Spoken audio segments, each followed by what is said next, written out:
Welcome to only IAS. स्वागत है आप सभी लोगों का current affairs revision for prelims 2022 में। इंटरनेशनल रिलेशंस के करंट अफेयर्स के रिवीजन का ये हमारा दूसरा लेक्चर है। आज के इस सेशन में हम अक्टूबर महीने के इंटरनेशनल रिलेशंस के करंट अफेयर्स को रिवाइज करेंगे। इस सेशन का first important article international energy agency के बारे में है। अभी हाल ही में IEA ने ऑफिशियली फॉर्मली इनवाइट किया इंडिया को कि आप आइए और हमारे फुल टाइम मेंबर बन जाइए। ऐसा क्यों? क्योंकि भारत दुनिया का थर्ड लार्जेस्ट एनर्जी कंज्यूमर बन चुका है, तो डेफिनेटली डिमांड साइड में इंडिया के स्टेक्स बहुत ज्यादा रहते हैं। तो IEA चाहता है कि इंडिया उनका फुल टाइम मेंबर बने। IEA है क्या? ये एक ऑटोनॉमस इंटर गवर्नमेंटल ऑर्गेनाइजेशन है।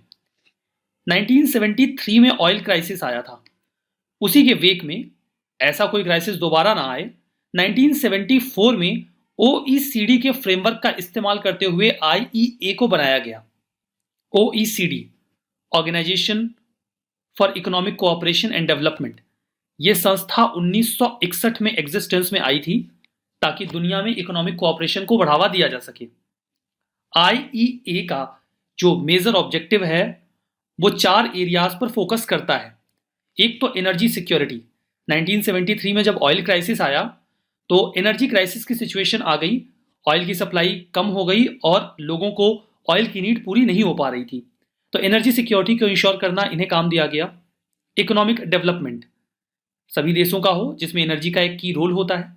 इन्वायरमेंटल अवेयरनेस, एनर्जी सोर्सेज का इस्तेमाल ऐसा ना हो कि एनवायरमेंट को बर्बाद कर दिया जाए, और दुनिया भर में कंट्रीज के बीच में, स्टेक होल्डर्स के बीच में इंगेजमेंट स्टैब्लिश करना, ये काम IEA का है। एनर्जी सिक्योरिटी के लिए यह भी जरूरी होता है कि हर देश के पास मिनिमम रिजर्व्स हों, जिसे मिनिमम स्ट्रेटेजिक रिजर्व कहा जाता है। इंडिया अब इनकी फुल मेंबरशिप लेता है कि नहीं लेता है, यह बड़ा सवाल होगा, क्योंकि अगर इंडिया इनकी फुल मेंबरशिप लेता है तो इनका जो एनर्जी सिक्योरिटी का डोमेन है यहां पर इंडिया को काम करना पड़ेगा। जैसे इनके नॉर्म्स के मुताबिक जो भी देश इनका सदस्य है उसे 90 दिनों का स्ट्रेटेजिक रिजर्व रखना होगा अपनी एनर्जी नीड को पूरा करने के लिए। 90 दिनों का स्ट्रेटेजिक रिजर्व रखना ये एक तो खर्चीला होता है और दूसरा आपको इसके लिए बढ़िया इंफ्रा डेवलप करना पड़ेगा। तो क्या इंडिया स्ट्रेटेजिक रिजर्व नहीं रखता? इंडिया रखता है, लेकिन वो बहुत कम है। इंडिया 9 to 9.5 डेज का स्ट्रेटेजिक रिजर्व अभी केवल रखता है। हम अपने स्ट्रेटेजिक रिजर्व को बढ़ाने की कोशिश कर रहे हैं, स्पेसिफिकली 9.5%, जिसके लिए इंफ्रा बनाना पड़ेगा हमें, क्योंकि आप ऐसे ही तो ऑयल या नेचुरल गैस को जो स्टोर है नहीं कर सकते ना, तो इंडिया को इनके नॉर्म्स ही फॉलो करने पड़ेंगे अगर हम इनकी फुल मेंबरशिप लेते हैं तो। यह हेडक्वार्टर्ड है फ्रांस के पेरिस में। वर्तमान में इसके 30 मेंबर्स हैं। IEA के 8 एसोसिएट मेंबर्स भी हैं, जिसमें इंडिया एक है। कोई भी देश जो इसका मेंबर बनना चाहता है, सामान्यतया यह देखा जाता है कि वो OECD का मेंबर जरूर हो। यद्यपि यह बाध्यता नहीं कि OECD के सारे मेंबर्स IEA का हिस्सा हों। 2017 में इंडिया ने IEA की एसोसिएट मेंबरशिप ले ली थी। हालांकि हमारा एंगेजमेंट उनके साथ तो काफी पहले से है। रोल्स एंड फंक्शंस की बात करें तो जैसे कि हमारी बात हुई 1973-74 का जो ऑयल क्राइसिस था उसी के वेक में इसे बनाया गया। तो सबसे बड़ा इनका काम तो यही रहता है कि दुनिया में ऑयल सप्लाई में डिसरप्शन ना हो, उसका फ्लो कंटिन्यूअस बना रहे। फर्दर समय समय पर इन्होंने अपने कामों को बढ़ाया भी है, जैसे ग्लोबल की एनर्जी ट्रेंड को एनालाइज करना, देखना कहीं कोई दिक्कत तो नहीं आ रही, और साउंड एनर्जी पॉलिसी को प्रमोट करना, जिसके लिए कई सारे स्टेक होल्डर्स और कंट्रीज के बीच में कोऑपरेशन रिक्वायर्ड होगा। ये कई सारे रिपोर्ट्स भी रिलीज करते हैं, global energy and CO2 status report. दूसरा, वर्ल्ड एनर्जी आउटलुक, ये इनकी बहुत ही पॉपुलर रिपोर्ट है जिसको दुनिया भर में रिकॉर्ड किया जाता है जब भी ये पब्लिश होती है। World energy statistics, world energy balance, energy technology perspective, ये इनकी कई सारी इंपॉर्टेंट रिपोर्ट्स हैं। हमारा नेक्स्ट आर्टिकल सीका के बारे में है। इसका फुल फॉर्म है conference on interaction and confidence building measures. इसकी मिनिस्ट्रियल मीटिंग हुई है अभी कजाकिस्तान में। हमारे एक्सटर्नल अफेयर्स मिनिस्टर ने इस मीटिंग को अटेंड किया। कजाकिस्तान की लोकेशन देखिए, एक सेंट्रल एशियन कंट्री है। नॉर्थ में इसके आपको रशिया मिलेगा, साउथ ईस्ट में मिलेगा चाइना, साउथ में मिलेंगे किर्गिस्तान, उज्बेकिस्तान, और यहाँ पर कैस्पियन सी भी आपको दिख ही रहा होगा। तो ये आपने लोकेशन देख ली। सीका एक मल्टीनेशनल फोरम है, मतलब कई सारे देश इसमें शामिल हैं। काम तो यही है कि एशिया का जो रीजन है इसमें पीस, सिक्योरिटी और स्टेबिलिटी को इंश्योर किया जाए। कब बनाया गया? 1999 में। सेक्रेटेरिएट कहाँ है? कजाकिस्तान में ही है, नूर सुल्तान में। मेंबरशिप की बात करें तो सीका का मेंबर बनने के लिए किसी भी देश के लिए ज़रूरी है कि उसका कुछ न कुछ हिस्सा एशिया में ज़रूर होना चाहिए। सीका के वर्तमान में 27 मेंबर्स हैं। इसके अतिरिक्त 8 देश और 5 मल्टीनेशनल ऑर्गेनाइजेशंस को इसमें ऑब्जर्वर स्टेटस भी दिया गया है। जो 5 मल्टीनेशनल ऑर्गेनाइजेशंस हैं उनमें यूनाइटेड नेशंस भी शामिल है। सीका जब से बनाया गया, इंडिया तब से ही इसका मेंबर है। सीका के जो हेड्स की समिट है वो 4 सालों में एक बार होती है, जबकि फॉरेन अफेयर्स मिनिस्टर्स की जो मीटिंग है वो 2 साल में एक बार होती है। हमारा next article international monetary and financial committee के बारे में है। ये आईएमएफ के बोर्ड ऑफ गवर्नर्स की एक कमेटी है। अभी हाल ही में हमारे यूनियन मिनिस्टर फॉर फाइनेंस ने इसकी जो प्लेनरी मीटिंग थी उसको अटेंड किया। प्लेनरी मीटिंग का मतलब ये होता है कि सभी पार्टीज के सभी मेंबर्स इसका हिस्सा होंगे। इसकी एनुअल मीटिंग अभी 2021 में वॉशिंगटन डीसी में हुई है। इस बार मीटिंग सेंटर्ड थी वैक्सीनेट, कैलिब्रेट और एक्सेलरेट इस थीम पर। यहां पर देखिए, हम बात करेंगे आईएमएफसी के बारे में। ये आईएमएफ की ही एक कमेटी है जो कि मिनिस्टीरियल लेवल की है, मतलब यहां पर मिनिस्टर्स आकर बातचीत करते हैं। इस कमेटी को साल में 2 बार मिलना होता है, एक बार अप्रैल में और दूसरी बार अक्टूबर में। जो कमेटी होती है वो ग्लोबल इकोनॉमी को अफेक्ट करने वाले, प्रभावित करने वाले जो मुद्दे हैं उन पर बातचीत करती है। फर्दर ये आईएमएफ को एडवाइस भी करते हैं, डायरेक्शन भी देते हैं कि उन्हें काम कैसे करना है। इसमें 24 मेंबर्स होते हैं जो सेंट्रल बैंक के गवर्नर्स, मिनिस्टर्स या उसी रैंक के लोग हो सकते हैं जो अलग अलग देशों से संबंधित होते हैं।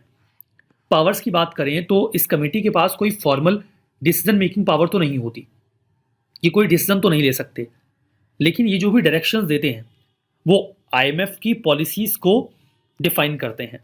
कुल मिला के इनके द्वारा दिए गए एडवाइसेस पर ही आईएमएफ काम करता है। तो यद्यपि सीधे सीधे डिसीजन मेकिंग में इनका कोई रोल नहीं है, बट इनके द्वारा जो भी डायरेक्टिव्स तैयार किए जाते हैं वो डेफिनेटली इंप्लीमेंट हो जाते हैं।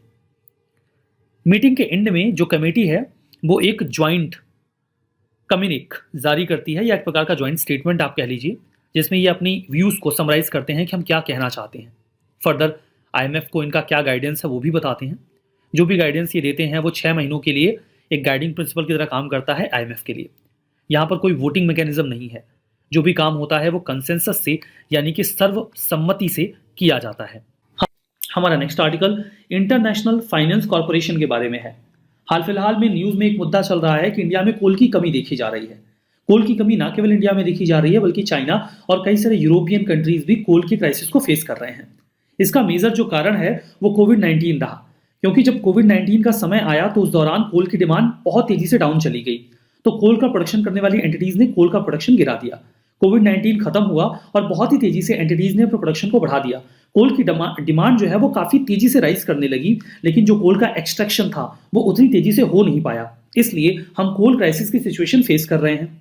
अब यहाँ पर कुछ एंटिटीज हैं जो कोशिश कर रही हैं कि ज्यादा से ज्यादा और जल्दी जल्दी कोल के प्रोडक्शन को एनहेंस कर दिया जाए, जैसे कि Jindal steel works, energy limited और अडानी पावर राजस्थान लिमिटेड, जो कि कोल सेक्टर में बहुत ही एक्टिवली इन्वॉल्व हैं। अब यहाँ पर देखिए, इनको कोल सेक्टर में वर्क करने के लिए जो पैसा मिलता है वो मेनली मिलता है फेडरल बैंक लिमिटेड से। वो इंडिया का एक प्राइवेट सेक्टर बैंक है जो कि कोची में हेडक्वार्टर्ड है। अब यहाँ पर दिक्कत ये आ रही है कि जो फेडरल बैंक लिमिटेड है उसमें आईएफसी के स्टेक्स हैं, जिसका फुल फॉर्म होता है इंटरनेशनल फाइनेंशियल कॉर्पोरेशन। चूंकि इनके स्टेक्स इन्वॉल्व हैं फेडरल बैंक लिमिटेड में, तो फेडरल बैंक लिमिटेड को इनकी शर्तों को मानना होगा। आईएफसी ने ये बोल दिया था 2020 में अपनी गाइडलाइन में कि आप ऐसे सेक्टर्स को लेंडिंग नहीं करेंगे जो कोल का प्रोडक्शन करते हैं। मेजर ऑब्जेक्टिव ये है कि क्लीन एनर्जी के लिए आप ज्यादा इन्वेस्टमेंट करिए। अभी हम कोल क्राइसिस में हैं और ये जो एंटिटीज हैं वो चाहती हैं कि फेडरल बैंक इनको ज्यादा लेंडिंग करें ताकि ये इन्वेस्टमेंट बढ़ाकर ज्यादा कोल का प्रोडक्शन कर सकें, लेकिन वो ऐसा नहीं कर पा रहे हैं क्योंकि आईएफसी ने रूल्स एंड रेगुलेशंस लगा रखे हैं फेडरल बैंक लिमिटेड पे। इसी संदर्भ में इंटरनेशनल फाइनेंस कॉर्पोरेशन न्यूज में आया। 1956 में इस कॉर्पोरेशन को स्टैब्लिश किया गया था। मैं आपको बता दूं कि ये वर्ल्ड बैंक ग्रुप का हिस्सा है।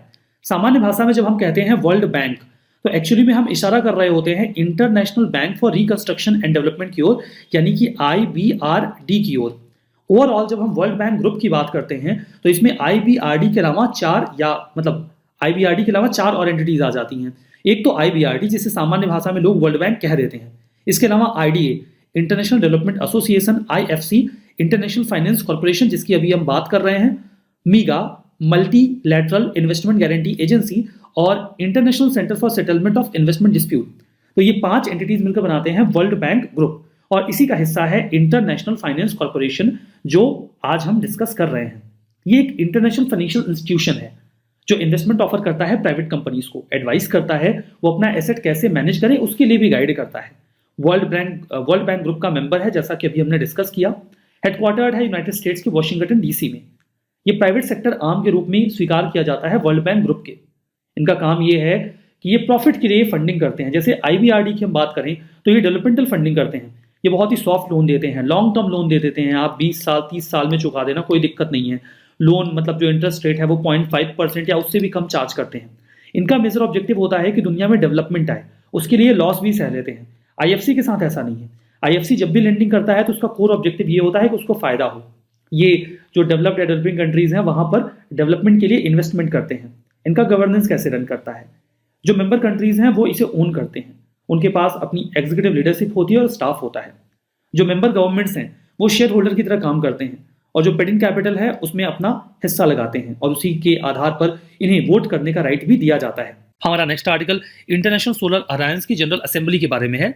इसकी चौथी जनरल असेंबली अभी 18 से 21 अक्टूबर के बीच में हो रही है, मतलब आज हो जाएगी, कंप्लीट हो जाएगी। जो जनरल असेंबली होती है एपेक्स डिसीजन मेकिंग बॉडी है ISA की। यहाँ पर सभी मेंबर देश अपने रिप्रेजेंटेटिव्स भेजते हैं, अच्छी अच्छी बातें करते हैं, लोग अच्छे अच्छे प्लान्स बनाते हैं, जैसे कि ISA का फ्रेमवर्क क्या होगा और बाकी के देश ISA के ऑब्जेक्टिव्स को अटेन करने के लिए कोऑर्डिनेट कैसे करेंगे, वो इस पे चर्चा करेंगे। ठीक है, जो मीटिंग है ये हर साल होती है, और यहाँ पे जो भी ISA के प्रोग्राम्स हैं उनका क्या प्रभाव पड़ेगा, सोलर एनर्जी के परफॉर्मेंस, लायबिलिटी, कॉस्ट और स्केल को कैसे हम डिप्लॉय कर सकते हैं, इन सभी चीज़ों पे वो बातचीत करते हैं। हाईलाइट क्या रही, जो ISA है वो कुछ की इनिशिएटिव पे बात करता है इस असेंबली में, जो चौथी असेंबली है। बात हुई ओसो वॉक पे। ओसो वॉक हमने डिस्कस किया था, 1 सन 1 वर्ल्ड 1 ग्रिड, जिसमें एक कॉमन ग्रिड हम लगाएंगे, क्योंकि सन कभी सेट नहीं होता ना, कभी जाता नहीं है, तो सोलर एनर्जी पूरे जिस भी रीजन में एक ग्रिड लगाई जाएगी, जैसे इंडिया को सेंटर में रख के साउथ ईस्ट एशिया, इधर मिडिल ईस्ट और देन अफ्रीका, वहां तक फ्लो करेगा। 1 ट्रिलियन का सोलर इन्वेस्टमेंट रोड मैप तैयार किया गया है। 2030 तक हमें इस सेक्टर में 1 ट्रिलियन का इन्वेस्टमेंट करना है, और blended financial risk mitigation facility को भी डेवलप करना है, अप्रूव करना है। ब्लेंडेड फाइनेंशियल में देखिए होता क्या है कि हम प्राइवेट और पब्लिक दोनों प्रकार के फाइनेंस को गैदर करते हैं एनवायरमेंट या क्लाइमेट चेंज को मिटिगेट करने के लिए, जो भी हम मैकेनिज्म डेवलप कर रहे हैं उसके लिए। जो ISA की मेंबर कंट्रीज हैं वो स्ट्रेटेजिक प्लान बनाएंगे अगले 5 सालों के लिए इस असेंबली में। ISA की बात करें तो 2015 में लॉन्च किया गया था, 122 से ज्यादा देश इसका हिस्सा हैं। ये इनिशिएटिव लिया था इंडिया ने। इसमें यूजुअली वो देश हैं जहां पर सोलर एनर्जी अच्छी पड़ती है, लाइक ट्रॉपिक ऑफ कैंसर और कैप्रिकॉर्न के बीच के देश। इसे international agency for solar policy and application IASPA के नाम से भी पुकारा जाता है। इसका सेक्रेटेरिएट हरियाणा के गुरुग्राम में है। ऑब्जेक्टिव ये है कि हम 1000 गीगावाट सोलर एनर्जी को पैदा करें, और हमें $1000 बिलियन का इन्वेस्टमेंट करना है सोलर एनर्जी के सेक्टर में 2030 तक। प्राइमरी ऑब्जेक्टिव ये होगा कि हम सोलर एनर्जी को एक्सप्लॉइट करें इफिशिएंट तरीके से, बिकॉज ये एनर्जी कभी खत्म नहीं होगी। देखिए, इस टॉपिक पर 2016 के प्रीलिम्स में प्रश्न पूछा गया था कि जो ISA है ये UNFCCC यानी कि United Nations climate change conference जो था 2015 में, वहां लॉन्च किया गया, और दूसरा है कि इस अलायंस में UN के सभी मेंबर कंट्रीज हैं। तो पहला स्टेटमेंट तो सही है, इसी कॉन्फ्रेंस में इंडिया ने इसे इनिशिएट किया था, बट ये गलत है, सभी लोग इसका हिस्सा नहीं है। 1 only will be the answer. Next article एक नए क्वाड के बारे में है। क्वाड का मतलब होता है 4, मतलब इसमें 4 देश आए हैं। वो 4 देश हैं US, इंडिया, इजराइल और UAE। इनकी एक वर्चुअल समिट हुई जो कि पहली थी। यहां पर एक इकोनॉमिक क्वाड या इकोनॉमिक फोरम बनाया गया। ये रीजन में इकोनॉमिक डेवलपमेंट के उद्देश्य से अलायंस तैयार किया गया है, और क्लियरली बोला गया है कि ये इकोनॉमिक है। बाद में हो सकता है इसका इस्तेमाल किसी स्ट्रेटेजिक अलायंस के रूप में किया जाए, लेकिन राइट नाउ अभी जो इनिशियल इसका बिल्डअप है वो इकोनॉमिक ही है। इसके पहले देखिए अब्राहम अकॉर्ड तैयार किया गया 2020 में, जिसके जरिए US ने मीडिएट करके इजराइल और UAE के बीच के संबंधों को सही किया। तो ये 3 देश तो जो अब्राहम अकॉर्ड का हिस्सा थे वो आ ही गए, फर्दर इंडिया भी इसका हिस्सा बन गया। ये एक इंटरनेशनल फोरम होगा इकोनॉमिक कोऑपरेशन के लिए।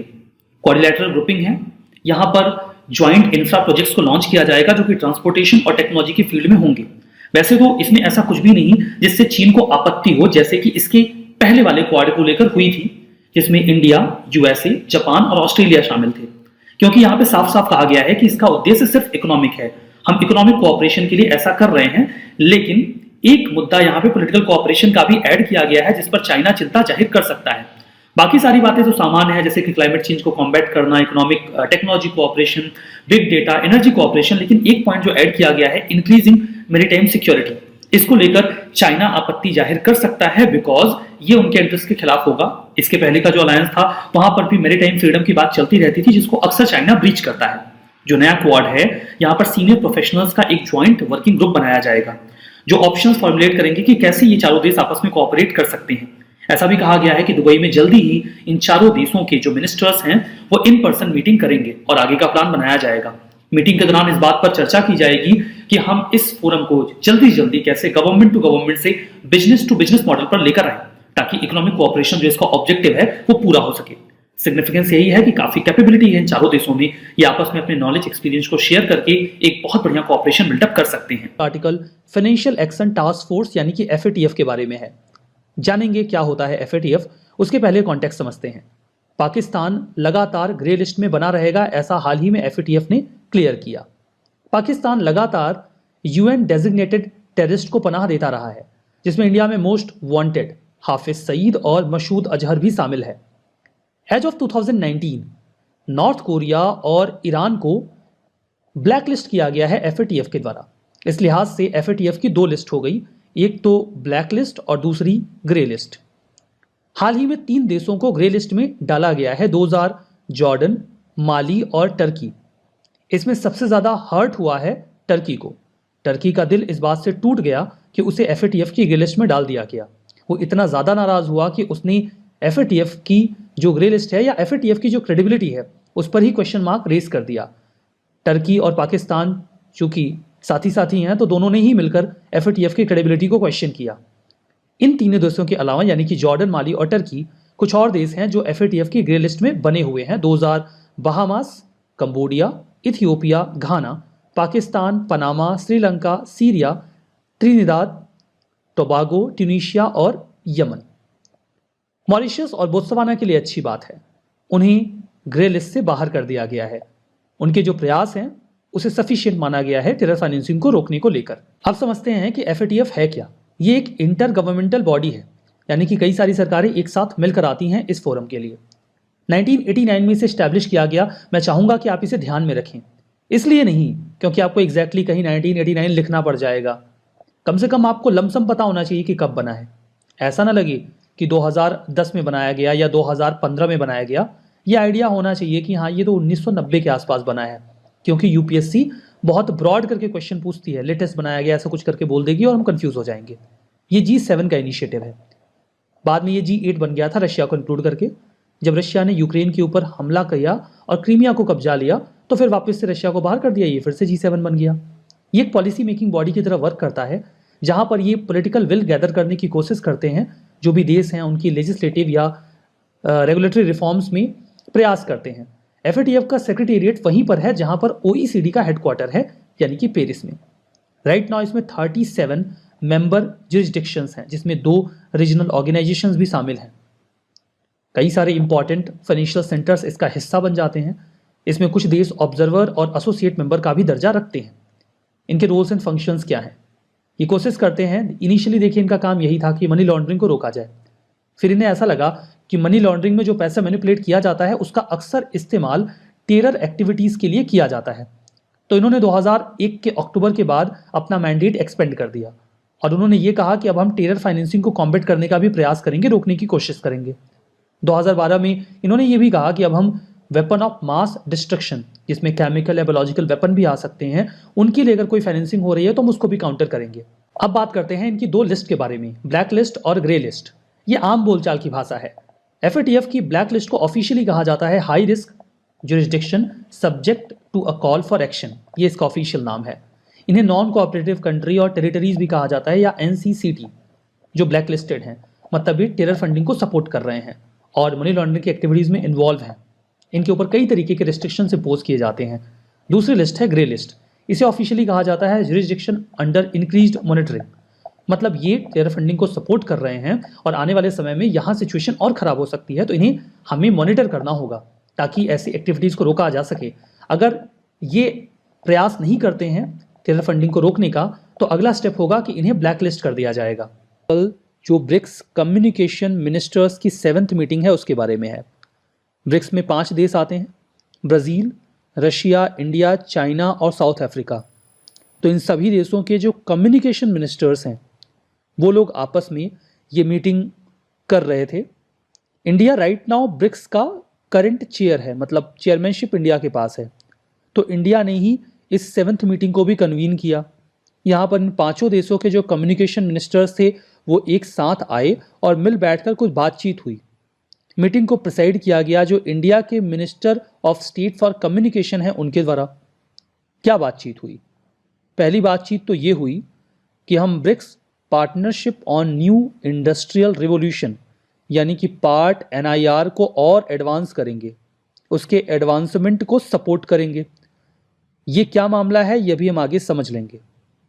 जो मिनिस्टर्स थे उन्होंने ये कहा कि हम डिजिटल ब्रिक्स फोरम को एनुअली होस्ट करेंगे, मतलब हर साल मिल बैठकर डिजिटलाइजेशन के मुद्दे पर बातचीत की जाएगी ताकि हम नॉलेज को और इंफॉर्मेशन को शेयर कर सकें और जो कोऑपरेशन के एरियाज हैं उन्हें भी एक्सप्लोर कर सकें। जो मिनिस्टर्स थे उन्होंने इंफॉर्मेशन कम्युनिकेशन और टेक्नोलॉजी यानी कि ICT की जो एक्टिविटीज़ हैं उनमें भी कोऑपरेशन की बात की और ये कहा कि जो मल्टीपल इंटरनेशनल ऑर्गेनाइजेशंस हैं या फिर मल्टीलैटरल फोरम है जहाँ पर और सारे देश एक साथ इकट्ठा होते हैं, जैसे कि इंटरनेशनल टेलीकम्युनिकेशन यूनियन और अन्य ऑर्गेनाइजेशन, हम उन्हें भी इस कोऑपरेशन के फील्ड में उनके साथ जुड़ेंगे। पार्ट NIR की बात कर लेते हैं, partnership on new industrial revolution.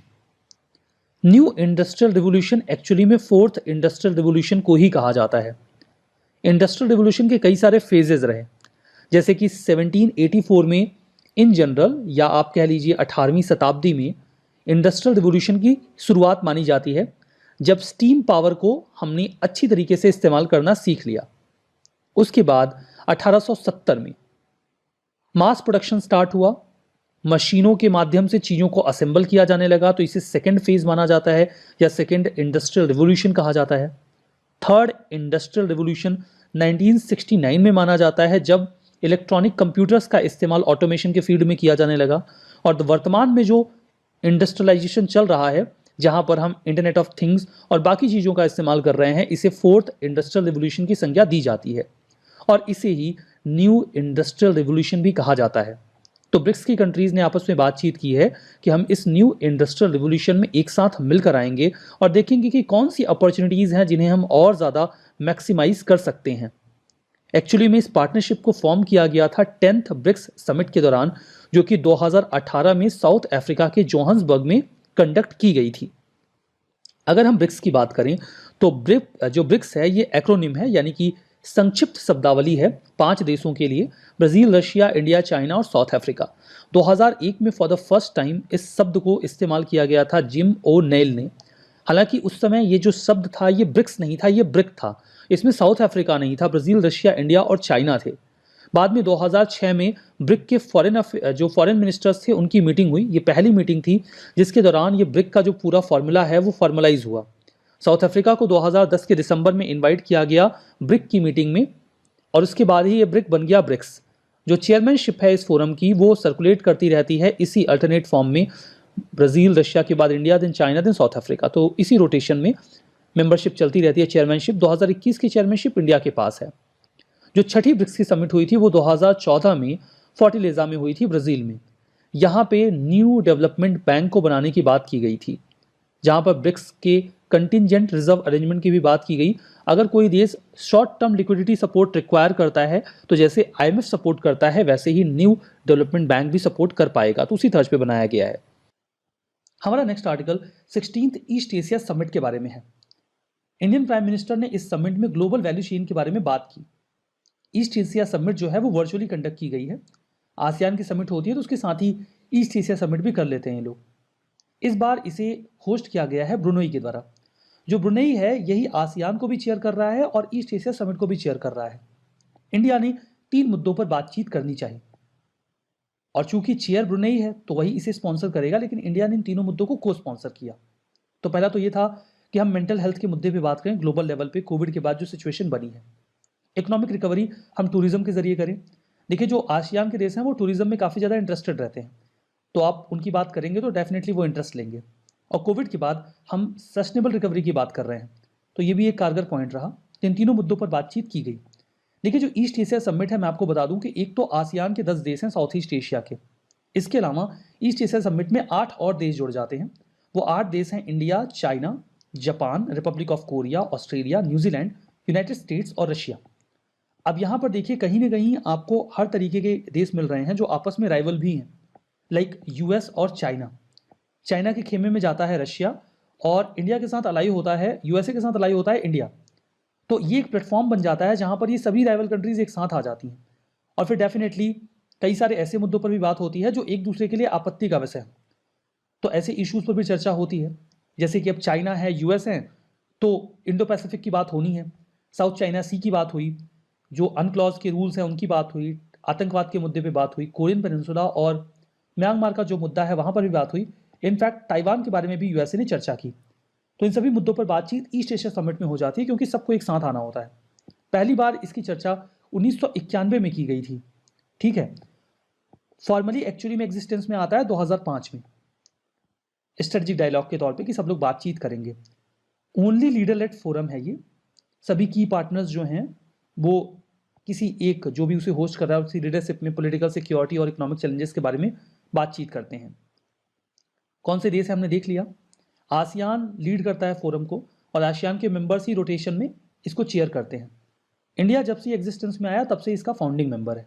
पहले क्वाड समिट की हाल ही में पहला first in person quad meeting held हुआ। अब आपके मन में सवाल आया कि भाई क्वाड स्टैब्लिश कब हुआ, और क्वाड की मीटिंग तो पहले भी हुई है, लेकिन एक तो पहले पेंडेमिक के टाइम में जो मीटिंग्स हुई तो ऑनलाइन हुई, अब पहली बार इन पर्सन मीटिंग हुई है। लेकिन जो बेसिक बात है वो है कि क्वाड की स्थापना की बात शुरू जब हुई थी तब वो 2007 में हुई थी, आज से बहुत पहले, जब एक सार्क की मीटिंग के साइडलाइंस में ही ये मीटिंग की गई थी, जो कि एक इनफॉर्मल एसोसिएशन का किन कंट्रीज़ का, इंडिया का, ऑस्ट्रेलिया का, यूएसए का और जापान का। लेकिन उस टाइम में क्योंकि ऑस्ट्रेलिया का ट्रेड बहुत ज़्यादा था चाइना के साथ और जापान भी काफ़ी श्योर नहीं था कि वो अपने आप को एक्सटेंड करना चाहता है इंडो पैसिफिक रीजन में, इसलिए क्वाड मीटिंग उतनी सक्सेसफुल नहीं हुई और क्वाड का कॉन्सेप्ट आगे नहीं बढ़ पाया। लेकिन जैसे जैसे टाइम बीता और चाइना की जो राइज थी वो और ज़्यादा मस्कुलर होती गई और इस पूरे रीजन में इंडो पैसिफिक और अपने आसपास के रीजन में उन्होंने जो अपनी मूवमेंट्स थी वो और ज़्यादा स्ट्रांगली करी, तो इन डेमोक्रेटिक कंट्रीज़ ने सोचा कि क्यों ना इंडो पैसिफिक को और ओपन रखने के लिए, और जैसे डेड कैप डिप्लोमेसी चाइना कर रहा है और अपनी प्रेजेंस लगातार बढ़ा रहा है, नेवल प्रेजेंस इन एरिया और इन जोन्स में, तो उसको कर्टेल करने के लिए उन्होंने दोबारा इसको री इनिशिएट किया, विच इज़ योर क्वाड 2.0। और ये 2.0 इसलिए हुआ क्योंकि 2017 से लेकर 2021 के बीच में लगातार मीटिंग्स हुई और कन्वर्जेंस बनाए गए इन मेजर कंट्रीज़ के बीच में, क्योंकि आपस में इन कंट्रीज़ के भी अलग अलग नेशनल इंटरेस्ट थे, अलग अलग प्रायोरिटीज़ थी, इंडिया का अलग, जापान का अलग, यूएसए का अलग और ऑस्ट्रेलिया का अलग। तो इनमें पिछले 4 सालों में काफ़ी मीटिंग्स हुई, काफ़ी लोगों ने कोशिश करी कि अपने जो इनके बीच के डिस्टर्बेंसेस हैं उनको कम किया जाए और फोकस किया जाए इंडो पैसिफिक पे और इनका कोर ऑब्जेक्टिव डिफाइन हो पाए। तो क्वाड जो एक इनफॉर्मल ग्रुप है, इसका मेन कोर ऑब्जेक्टिव असल में 3 एरियाज में कहा जा सकता है। एक, रूल्स बेस्ड ग्लोबल ऑर्डर, दूसरा फ्रीडम ऑफ नेविगेशन और तीसरा लिबरल ट्रेडिंग सिस्टम। ये क्यों है रूल्स बेस्ड ग्लोबल ऑर्डर? इसलिए ताकि कोई देश ऐसा ना हो जो इस पूरे रीजन में जो ग्लोबल सिस्टम है उसके खिलाफ जाकर अपनी और ज़्यादा ज़बरदस्ती अपनी बढ़त बनाने की कोशिश करे। चाइना अपनी 9 डैश लाइन की बात कर लें या फिर उसकी मस्कुलर अप्रोच की बात कर लें, जहाँ वो लगातार हमला करता रहता है देशों के ऊपर और ज़्यादा एरिया क्लेम करता रहता है, उसके खिलाफ ये पहला स्टेप है। दूसरा, फ्रीडम ऑफ नेविगेशन। अक्सर ऐसा देखा गया है कि चाइना दूसरे देशों के वाटर्स में जाके अपनी सबमरीन्स लेके जाता है और यह धमकाने की कोशिश करता रहता है। और जो ट्रेडिंग सिस्टम लिबरल होने की बात की गई कि चाइना अक्सर डेड कैप डिप्लोमेसी के थ्रू और कभी कभी लोन वुल्फ डिप्लोमेसी के थ्रू कोशिश करता है लगातार दूसरी कंट्रीज को फोर्स करने के लिए कि वो एक तरह के सेटअप को फॉलो करें, एक तरह का ऑर्डर फॉलो करें जो कि चाइना के लिए बेनिफिशियल है। तो ये तीनों कंट्रीज चाहती हैं लिबरल ट्रेडिंग सिस्टम, एक रूल्स बेस्ड ग्लोबल ऑर्डर और freedom of navigation of sea lanes of communication, क्योंकि यहाँ पे बहुत सारी गुड्स, एनर्जी और इक्विपमेंट्स मूव करते हैं जो सभी देशों के लिए और पूरी दुनिया की ग्लोबल इकोनॉमी के लिए भी इंपॉर्टेंट है। तो इनका कोर ऑब्जेक्टिव है और ये अलायंस है मैरीटाइम डेमोक्रेसीज का। ये चारों एक डेमोक्रेसीज हैं जिनकी कोशिश है कि मीटिंग करें और समिट्स करें जिसके थ्रू ये कंट्रीज इस रीजन में क्या पूरा कर पाए, एक liberal trading system, rules based global order और फ्रीडम ऑफ नेविगेशन। असल में इंडिया के लिए इसका सिग्निफिकेंस इसलिए है क्योंकि एक ये चाइना को बैलेंस करने के लिए इस्तेमाल किया जा सकता है। इंडो पैसिफिक में इंडिया की जो रेलेवेंस है वो बढ़ रही है। इंडिया का सागर इनिशिएटिव भी एक तरह से इसे कॉम्प्लीमेंट करता है। इंडिया की फॉरेन पॉलिसी का जो इवेल्युएशन है ये उसको दर्शाता है और ये इंडिया की डिफेंस कैपेबिलिटीज़ को भी ब्लास्टर करता है क्योंकि चाइना की लगातार हम देख रहे हैं नेवल प्रेजेंस इस रीजन में बढ़ती जा रही है, चाहे उनके न्यूक्लियर सबमरीन्स हो, चाहे उनकी प्रेजेंस हो। अभी जो चीज़ें हम देख रहे हैं ये कोशिश है इंडिया की उनको कैसे कर्टेल किया जाए इस रीजन में, कैसे उनको रोका जाए, जो स्ट्रिंग ऑफ पर्ल्स इंडिया के खिलाफ बना रहे हैं उसके तहत एक कदम के रूप में। अब अगर हम क्वाड्स की हाईलाइट को देखें, क्वाड की कहानी कहाँ से आती है और क्या क्वाड ने किया, तो क्वाड जैसे मैंने आपको बताया पहले आसियान के साथ एक इनफॉर्मल मीटिंग के रूप में हुई थी जो उतनी आगे नहीं बढ़ पाई क्योंकि ज़्यादा आश्रित था ऑस्ट्रेलिया चाइना के ऊपर। जापान के भी अपने अलग ऑब्जेक्टिव्स थे, इंडिया के अपने अलग ऑब्जेक्टिव्स थे।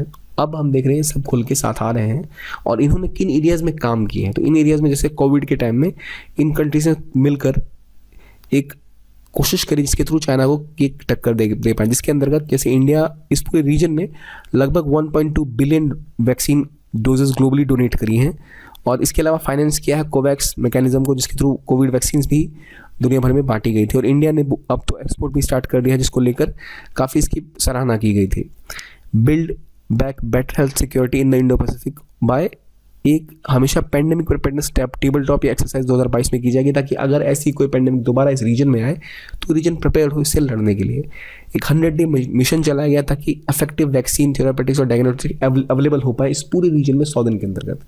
अगर कहीं कोई प्रॉब्लम आती है तो वहाँ वैक्सीन, डायग्नोस्टिक्स और जो भी थेरापेटिक रिक्वायरमेंट्स हो वो 100 दिनों के अंतर्गत पूरे रीजन में अवेलेबल की जाए।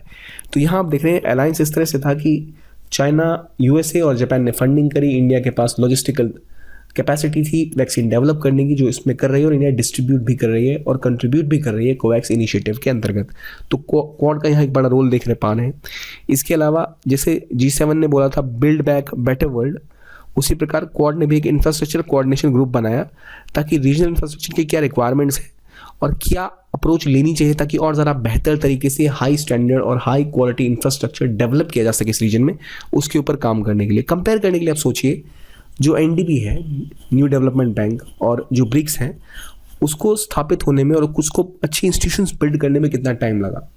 वो करने से पहले आपको रिव्यू लेना होता है, सब कुछ एसेस करना होता है। तो अभी क्वाड उसी स्टेज में है। क्लाइमेट पे आप देखें तो जो क्वाड के पार्टनर्स हैं, इन्होंने quad shipping task force launch की, इन्होंने 3 क्वाड लो एमिशन और जीरो एमिशन शिपिंग कॉरिडोर 2030 तक बनाने की बात की है और एक climate information service task force बनाने की बात की है।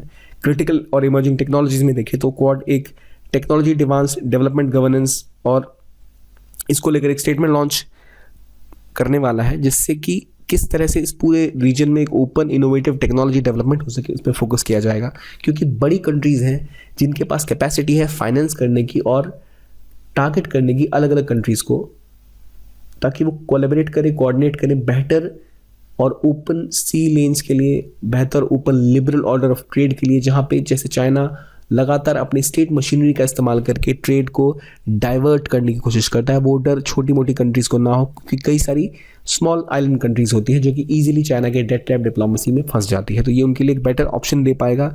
जैसे 5G टेक्नोलॉजी की बात की तो इन्होंने 5G डिप्लॉयमेंट और डाइवर्सिफिकेशन पे भी ऑप्शन दिया है, बाय टेक्नोलॉजी स्कैनिंग पे भी काम किया है, जहाँ चाइना की मोनोपोली समझी जाती है कि 5G टेक्नोलॉजी बहुत सस्ते दरों में डेवलप करके उसका इस्तेमाल स्नूपिंग के लिए चाइना शायद इन देश में करता है, जिसके लिए एक दूसरा ऑप्शन होगा और एक बेहतर ऑप्शन होगा इस रीजन के अलग अलग कंट्रीज़ के पास। और यही क्वाड का अभी मेन प्राइमरी एम है। अगर हम इसके बाद और बात करें कुछ और इनिशिएटिव्स की तो इन्होंने क्वाड फेलोशिप भी लॉन्च करी है जिसके तहत एक टास्क फोर्स बनाएंगे और एक फिलोंट्राफिक इनिशिएटिव है इस ग्रुप का।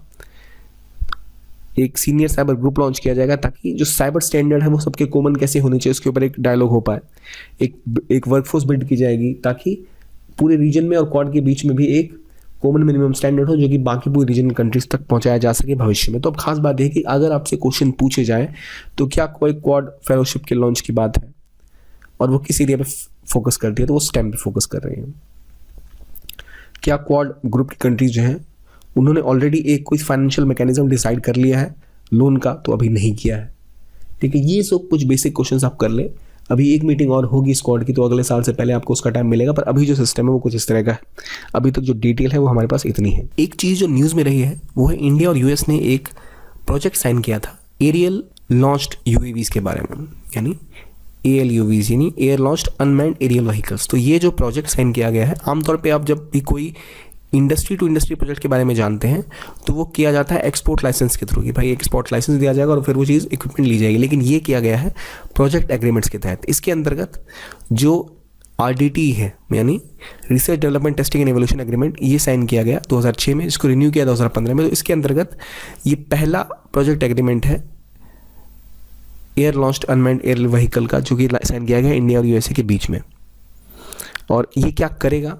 ये करेगा कि और ज़रा डेप्थ प्रोवाइड करता है, क्योंकि UAVs इजीली जो अनमैन्ड एरियल व्हीकल्स हैं USA किसी को प्रोवाइड नहीं करता, और प्रोजेक्ट एग्रीमेंट के तहत इंडिया को ट्रांसफर करने का मतलब है ये और ज़रा strengthening of India US defence deals दिखा रहा है।